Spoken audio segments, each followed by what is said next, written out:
Hello everyone, I'm Morgan and welcome to Way of Living podcast, where you will hear empowering women talking about how you shouldn't feel stuck in an unfulfilling career and how to follow your dreams. Life is short. Live it to the fullest, and I hope you will feel inspired by their stories. Launching a business with 3 children under the age of 5, stuck at home and during a global pandemic that freaked the whole wide world all at once? Well, it takes a hell of a woman to pull this off, and her name is Dominique Woolf. She started the Woolf's Kitchen, which is the name of the brand of her tasty sauces, back in December 2019, but had an official launch planned in the middle of lockdown. When the country started to reopen slowly back in June, Dominique took the plunge and was open for business. She now sells her sauces in shops all across the UK. In this episode, Dominique talks about how the pandemic pushed her launch date to 2 months, but didn't stop her, the work behind branding, and the influences around the Woolf's Kitchen sauces.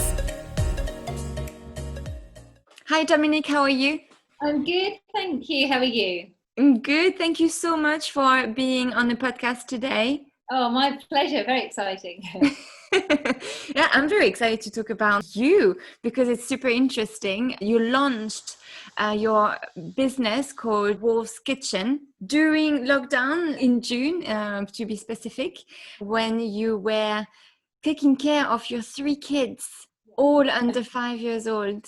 I can't wait to hear your story. I'm Dominique. I am half Thai. Before I had kids, I was a singer-songwriter. I did freelance market research, also did recruitment and sales, had three kids in quick succession. There's only about 16, 17 months between each one, and kind of felt a bit like I'd lost my identity a little bit. Didn't know what I wanted to do, and then had this light bulb moment and realised it was food. I'm half Thai, so that very much sort of plays into my inspirations. It was actually my Thai aunt, after I had my first child. She would come over, sleep-deprived parent. She'd come over with like noodles and curries, and she would make jars of sauce. Eventually, sort of a year and a half ago, I thought, right, I really want to do food. So I trained at Leeds Cookery School. So I wanted to really immerse myself in it, not just do sauces. I thought, well, it would just give me an all-rounded view. So I trained, did a couple of professional cookery courses, spent a year doing food writing, so writing recipes for health and wellness site, so developing my food photography and my food writing, writing for a local cultural magazine as well. And then last September, when my eldest started school, I thought I'm going to focus on the sauces. So I gave myself a deadline. By December, I wanted to have the recipes for 3 sauces, and I wanted to get to the farmer's market in a very rough state, no branding, just to test it. And somehow I got there. I did 2 dates at Ali Pelli Farmer's Market, and I sold 250 bottles in 2 dates. And to me, that was the proof of concept. People really liked the sauce. They would try it and they would buy it. So I went away. I actually found a manufacturer. I was very lucky because I was going to do it myself, and then realised it was going to be a physical impossibility with 3 kids at home. It just wasn't going to happen. So I found a manufacturer, had everything ready to go, and then the launch was meant to be April 1st, and then lockdown happened. So I put it on hold, and then came back and sort of launched it properly in June. So when you talk about having a manufacturer, what do they do exactly? Do they make the sauce, or do they put the sauce in the bottles? So basically, they make the sauce. My recipes, I found a small manufacturer, and they were able to do relatively small quantities. I previously thought that if you wanted a manufacturer, you'd have to do tens of thousands of bottles, but it was a few hundred, which was realistic given, it was a new thing for me. So I took them, went to have a sort of day at the factory, took my recipes, we did it. It's quite different when you're in an industrial kitchen to at home. My recipe might have been, let's fry the onions a bit, make them a bit brown, and we'll add this and we'll add that. But no, in manufacturing, what they do is they chuck it all in, and they've got a big pan, and it is heated in a different way. But I was really happy with the way they came out. So they were able to turn it around really quickly. They then put it in the bottles. They put the labels on it, with my design. And then I'm able to have a product that has been, that's had all the regulations. I don't need to worry about doing any of that kind of health certification, hygiene certification. So When you did the first batch back in December, you did everything from home? No, I was planning to. So I actually have some of these certifications from my the hygiene certificates from my cookery course. So I done some stuff anyway. You have to get your kitchen. If I were, some people do products from home, but you have to get your kitchen inspected. So I didn't have that done. I didn't need to have that done. They still had to come and inspect my house just to see where I would store them. Because at that point I was going to store the bottles at home, but it's not the same kind of inspection. So yeah, I managed to get them sorted out before December, so that I was able to go to the farmer's market with sauce that had been properly made in a factory. Was it very hard to find a manufacturer that you actually liked? Was it a lot of research behind this, or were you very lucky and you found someone you really liked? Yeah, I was actually really lucky. Some people have told me it's taken them a year, and it can be really hard. It's a sort of a funny one. No one likes to tell you the names of manufacturers. It's kind of like a little secret. So you're kind of playing away, and I was very lucky to stumble across these guys. I'm on, if there are any food people out there, food entrepreneurs, there's a group called the Food Hub, which is I think everyone's on it anyway. If you're in the food industry, you're on the Food Hub, which is run by Bread and Jam, and they hold events, and they also got this fantastic forum, and there's about 10,000 people on it, and you know, loads of advice. There's brands that are at all stages, from literally before idea to people that are really established and in, you know, hundreds of Sainsbury's stores, and it's a really, really useful way of getting information. So you can just go on there, search, and you may come up with ideas or ask for recommendations. So that was definitely a port of call for me. So when you did your course, when was this? How long ago was this? I did a lease course. I've done two now. So when were they? I think one was last December and then January. They were quite close together. But yeah, that was hard. That was a hard course because it's really technical, and it was evenings. And with three young kids, I was getting, at this point in time, I was getting lots of night waking. So it was like I'd coming home, wouldn't go to bed till midnight, and then because it's quite a far drive, it's nearly an hour in the car, and then I'd get woken up in the night. So I was shattered, but it was definitely worth doing. It was a great course. So. And did they teach you all of this when you went to this course? Did they teach you how to maybe launch your own product? Or was it nothing about launching a product? And I knew that before. I didn't go in. I had no expectation that it was going to teach me that. This was this is to become a chef, essentially, or a food writer, or really to use your cooking skills. And actually, a lot of food writers will have gone to Leiths. It's really, you know, it's one of the best places. It's brilliant. And it just teaches you, just the basics and then some, and lots of technical skills. Turns out I'm really rubbish at pastry, but that's fine because you can get some good bought stuff.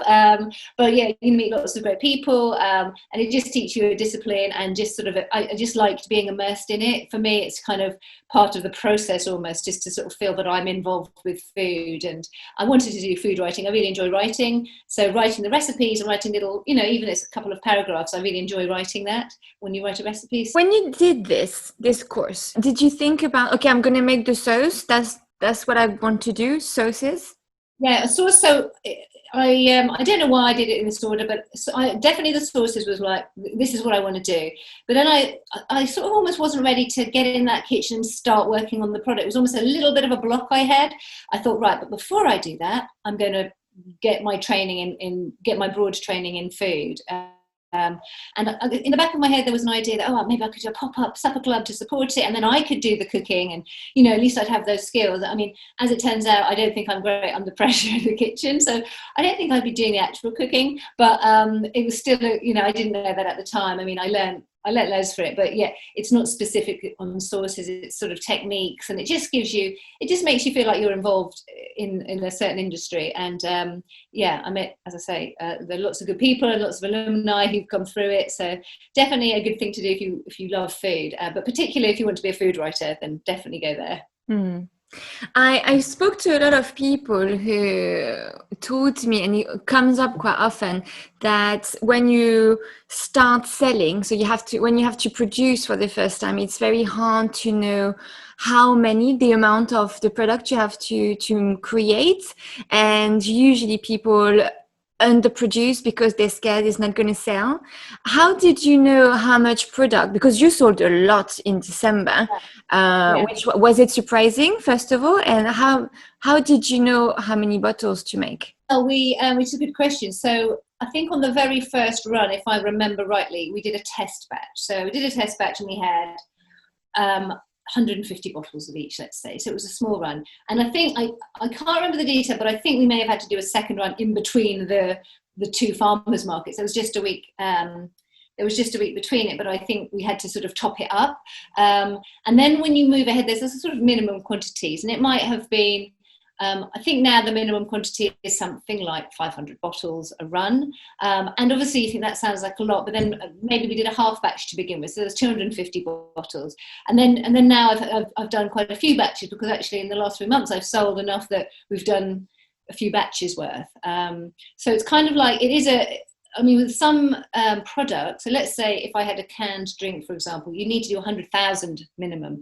So it's different level. But with sauces, you can find small manufacturers. So actually, even 500 sounds like a lot, but it's not. It's manageable and it's doable, and it's not going to bankrupt you. You don't need to necessarily get a bank loan to do it. So I think for me, it was about starting small. So I could.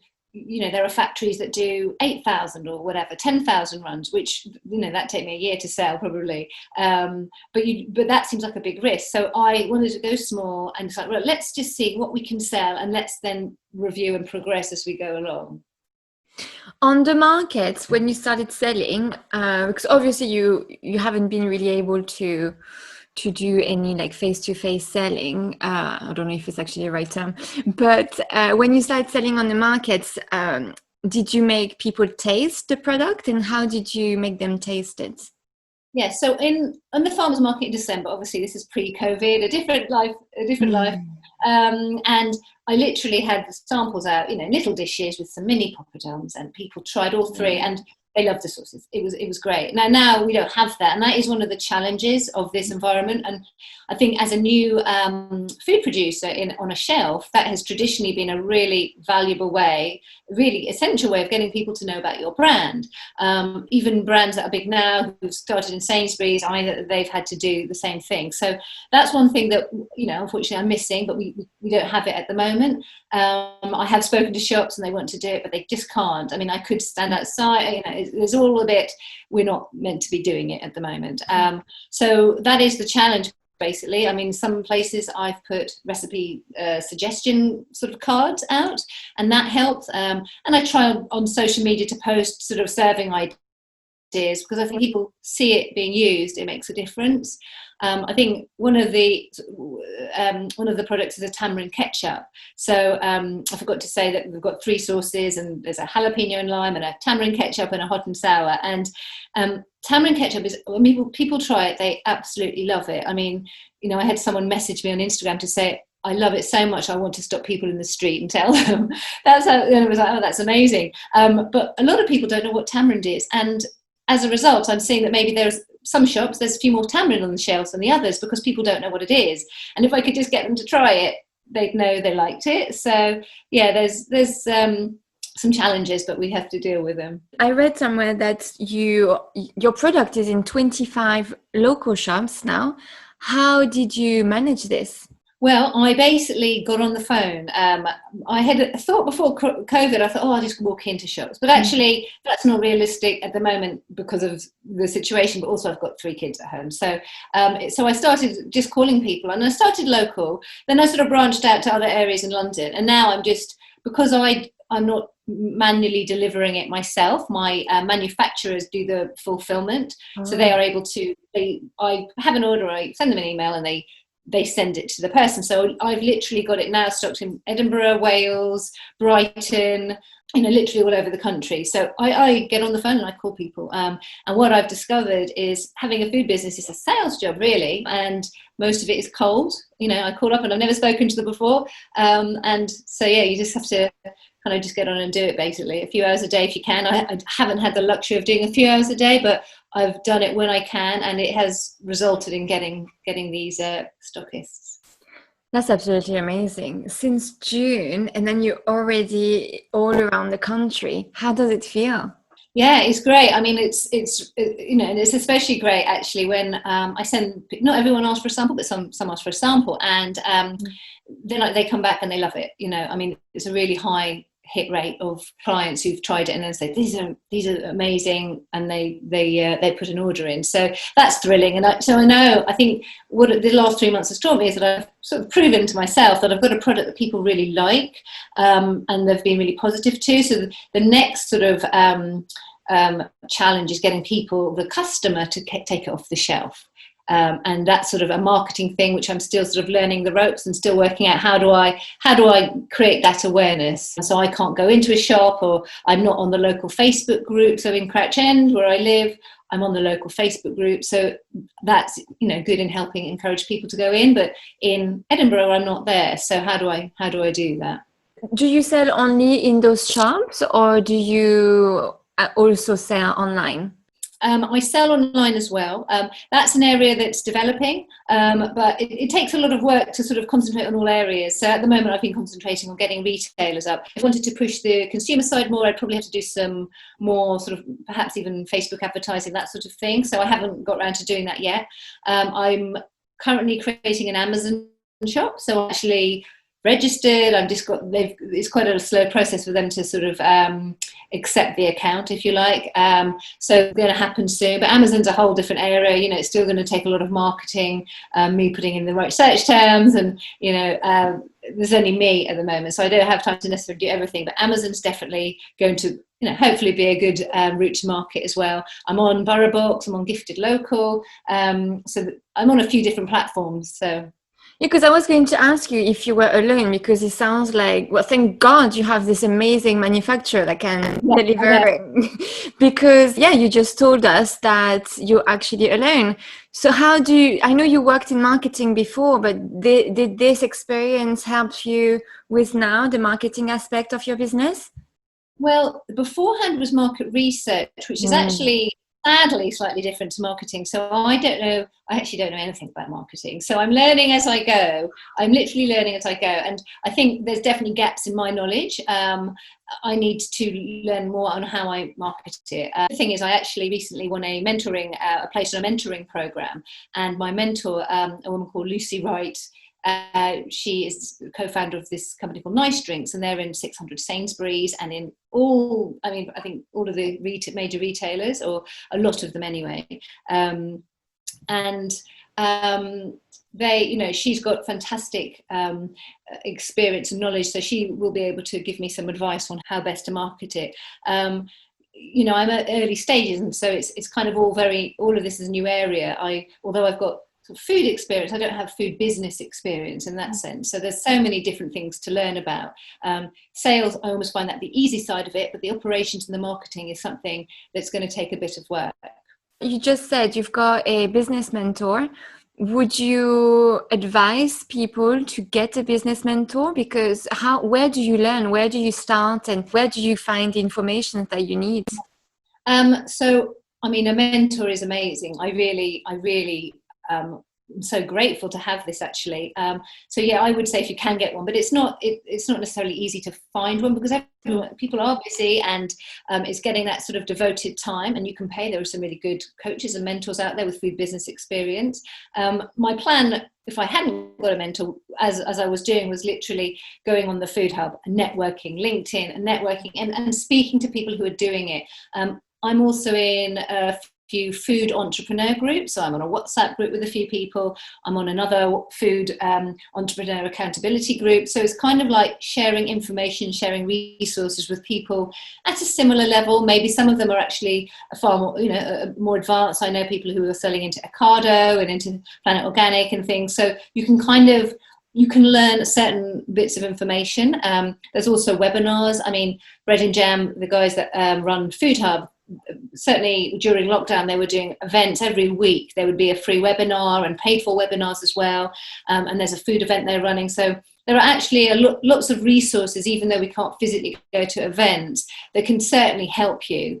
Obviously, to get that tailored information, that if you can get somebody who's done it to help you, then obviously that's the best thing. But failing that, there's a lot of resources, and I just think network like crazy. Basically, Facebook and LinkedIn are your best friends at the moment, and you can certainly build some good networks and some supportive networks as well.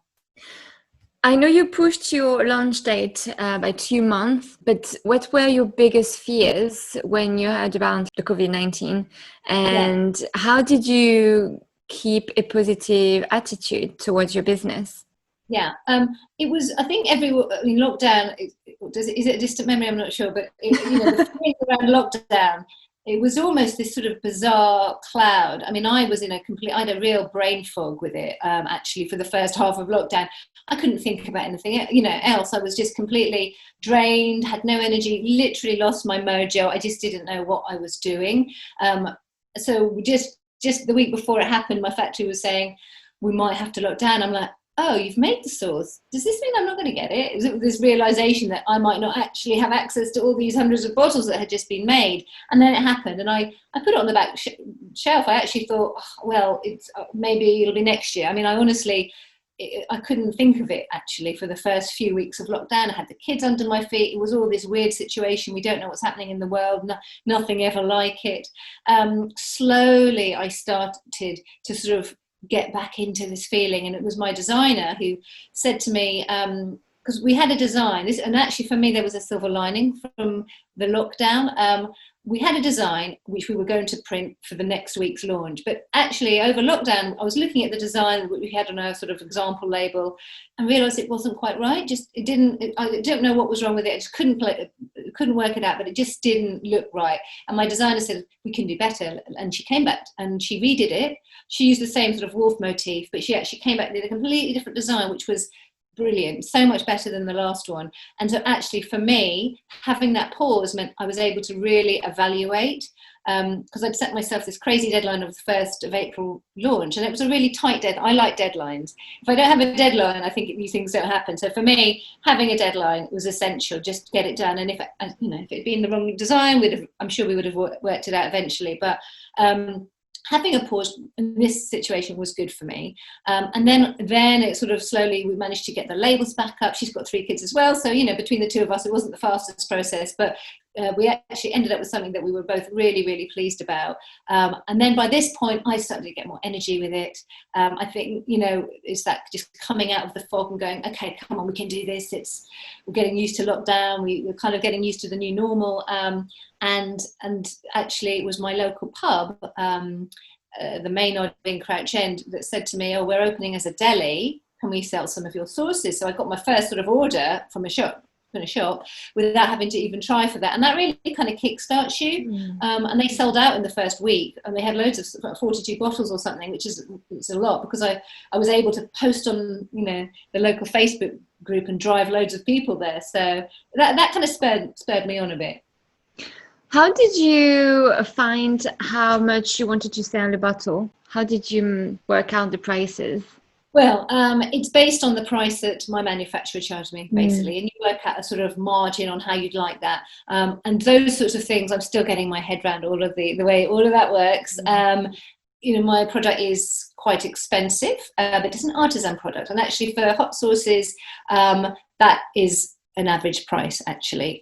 But for me to sell in Sainsbury's, if I wanted to go down that route, I'm way too expensive, right? So, and the thing is, until you get economies of scale, you can't do that. With economies of scale, potentially you lose quality. So there's all these different things. So at the moment, that price is based on how much it costs. And when you're small, you just don't get those massive economies of scale. So talking about money, how did you invest in this business? We're not spending tens of thousands in this. So these are just personal savings. I mean, there's nothing. we've gone down the route of minimal investment, so we're not spending, £50,000. I mean, I almost went with an agency, which would have cost, thousands, and we haven't done that. So it's sort of gone in little footsteps. So actually, the amount I've sold, I've recouped that because I'm sort of selling out of these small batches. So actually, at the moment, I don't need external investment. When that will change is that, let's say I do get a big listing, and they need £20,000 worth of stock, I have to pay that before I get that back. Mm-hmm. So then I've got a shortfall of £20,000. Then we can start thinking, okay, well, do we still want to fund this, or do we need to try and get investment? And investment also has the benefit that you're bringing other people in on the journey. So something potentially I'll be considering in the future. I wanted to ask you a question before that, because you said that you had a design and you worked on a design. How did you came up with the design? Because your last name is Woolf, and obviously the Wolf's Kitchen, and then it has like a little wolf. Yeah. How did you come up with that? And did you hire someone to do this drawing? Yes, so I did have somebody. This is another friend. She's a designer, and she had 3 kids and wanted to get back into it. So she was saying, "Look, can I work with you on this?"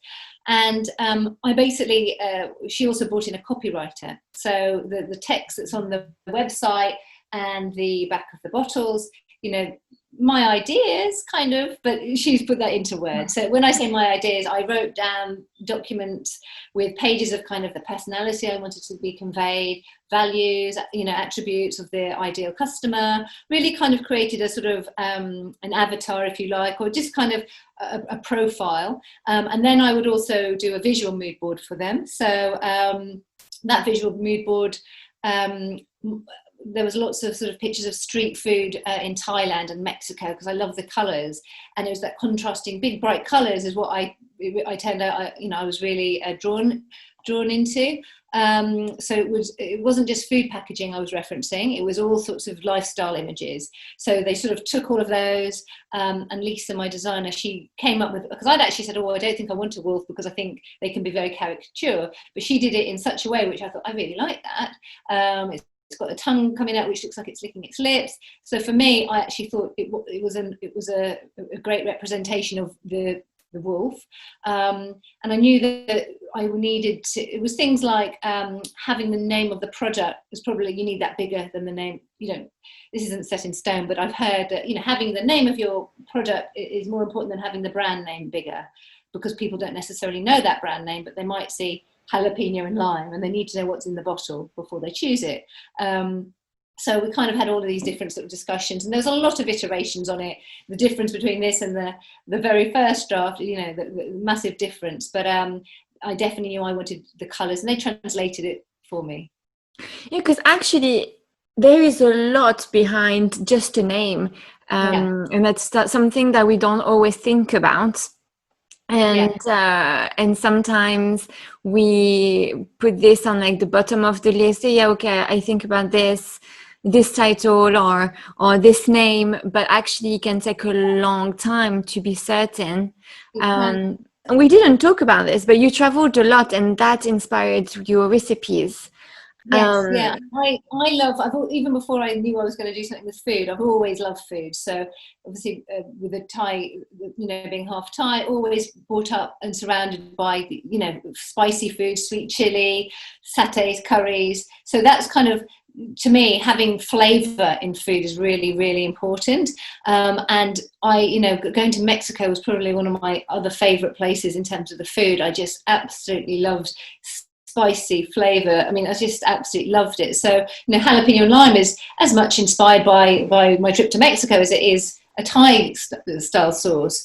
And that's why I wanted it to, that's why I ended up calling it the Wolf's Kitchen rather than Thai, something that was Thai in name, because actually I knew that I didn't want it just to be Thai focused. That inspires me, but that's not the only flavors I like. I grew up in the Middle East, for example. So again, those flavors are flavors I love and that I'm familiar with. And also, I mean, but as much as anything, I love food from Europe, you know, amazing Spanish food and French food. And it's, I'm not saying I'm going to launch a French sauce or anything like that, but it's kind of like just being inspired by, you know, food and the color when you go traveling. I mean, obviously with kids, you know, don't go away as much as I'd like to go. So I just have to remember those wonderful holidays. And, you know, I'd always love street food. If there's a place that has street food, I always try and seek it out. So. Yeah. Oh, you'll travel soon. Soon enough, they'll be all grown up and they will be able to look after themselves and I know, we don't want to wish it away. You always have to think, I don't want to wish this away, but I'd really like to go back to it. I know. Grandparents are good for that. Send them away. Yeah, absolutely.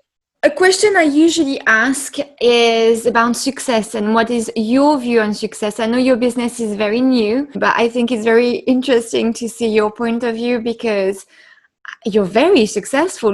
It's like you're rushing because everything is happening so fast and you have to like run after everything that's going on and you're doing so well. So what is your view on success? For me, in the first instance, it would be the business pays for itself, and actually I'm earning, you know, a livable stroke good income from it. Okay, so and that might take a couple. I'm just guessing here. I've heard it could take a couple of years to break even. So a business that is actually generating revenue and people are enjoying the product, the brand is, you know, increasing and becoming more popular. I wouldn't say household name, but it just kind of. It's actually getting, I mean, as it is now, people are enjoying it and I'm getting really positive feedback from it and I'm selling it well. So it's just a combination, it's just moving it so that it becomes a profitable business. I mean, a real success, might it be that in 5 years' time, would I think about selling it? I don't know. I mean, at the moment, this is my baby, this is my project, I'm really enjoying it. But it's certainly being profitable at some point would be really good. Yeah, and I'm sure it will. It's just a few months old baby at the moment. I know, exactly. So I'm happy with how it's going. It was very nice talking to you. Thank you so much for your time today. Oh, pleasure. Thank you for having me. Lovely. And I wish you all the best for the rest. Oh, thank you so much. Bye. Bye. Voila, that's the end of this episode, and I want to thank Dominique for telling her story. Please share it on your social media and it might reach someone who will feel inspired to follow their dream, no matter what crazy pandemic we're in. Don't forget, life is short. Live it to the fullest.